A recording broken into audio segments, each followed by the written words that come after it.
برادران اسلام، آج کے درس میں بعض ایسی چیزوں کا ذکر ہے جن سے روزہ فاسد ہو جاتا ہے۔ ان چیزوں میں سے اکثر ایسی ہیں جن سے صرف قضا واجب ہوتی ہے، جبکہ ایک صورت ایسی بھی ہے جس میں قضا کے ساتھ کفارہ بھی دینا ضروری ہوتا ہے۔ نمبر 1، قصداً کچھ کھا پی لینا۔ اگر کوئی شخص قصداً جان بوجھ کر کچھ کھا پی لے تو اس کا روزہ ٹوٹ جائے گا اور رمضان کے بعد اس پر اس کی قضا ضروری ہے۔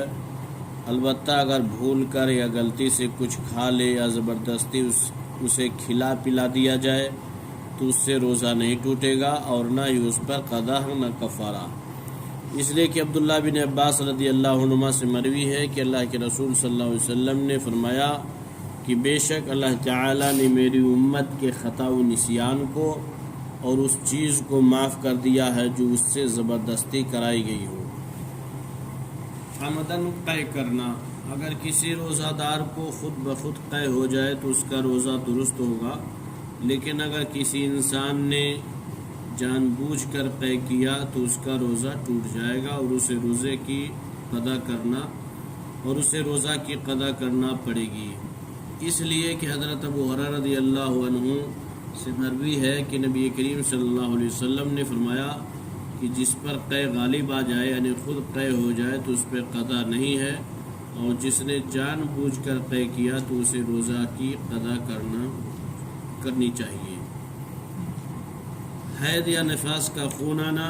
کسی عورت کو اگر نفاس یعنی ولادت کے بعد جریان خون یا حیض کا خون آ جائے تو اس کا روزہ درست نہ ہوگا اور اسے اتنے دن کے روزوں کی قضا کرنی پڑے گی جتنے دن یہ خون آتا رہا۔ اگر یہ خون سورج ڈوبنے سے چند منٹ پہلے بھی آ جائے تو اس دن کے روزہ کی قضا بھی ضروری ہے۔ منی نکالنا۔ اگر کسی نے اپنی شرمگاہ سے کسی بھی طریقہ سے مادہ تولید خارج کیا تو اس کا بھی روزہ ٹوٹ جائے گا اور اس پر قضا ضروری ہے، اور یہ فعل فی نفسہ غیر فطری اور ناجائز ہے۔ البتہ اگر احتلام ہو جائے تو اور خواب کی حالت میں منی خود نکل آئے یا مذی خارج ہو جائے تو اس سے روزہ فاسد نہ ہوگا، اس لیے کہ اس سے بچنا انسان کے اختیار سے باہر ہے۔ روزہ توڑنے کی نیت۔ بعض فقہا کا خیال ہے کہ اگر کسی نے روزہ توڑنے کی نیت کر لی تو اس کا روزہ ٹوٹ جائے گا، خواہ اس نے کچھ کھایا پیا نہ ہو اور نہ ہی کوئی ایسا کام کیا ہو جس سے روزہ ٹوٹ جاتا ہے، اس لیے کہ نیت روزہ کا بنیادی رکن ہے، اور جب کسی نے نیت کو توڑ دیا تو اس کا روزہ لامحالہ فاسد ہو جائے گا۔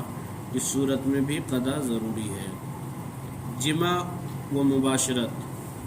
اگر کسی شخص نے رمضان کے مہینے کے اندر دن میں بیوی سے صحبت کر لی تو اس کا روزہ باطل ہو جائے گا اور اس پر قضا و کفارہ دونوں لازم ہوں گے، یعنی اس کے لیے ضروری ہے کہ وہ رمضان کے بعد اس روزہ کی قضا کرے اور اس گناہ کا کفارہ بھی ادا کرے۔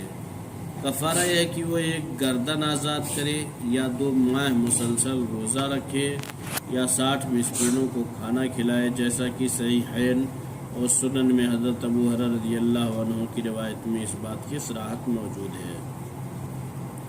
اللہ تعالی ہم سب کو مفسدات صوم سے محفوظ رکھے اور سنت کے مطابق روزہ رکھنے کی توفیق بخشے، آمین۔ صلی اللہ علیہ نبینا محمد وعلی آلہ وصحبہ وسلم۔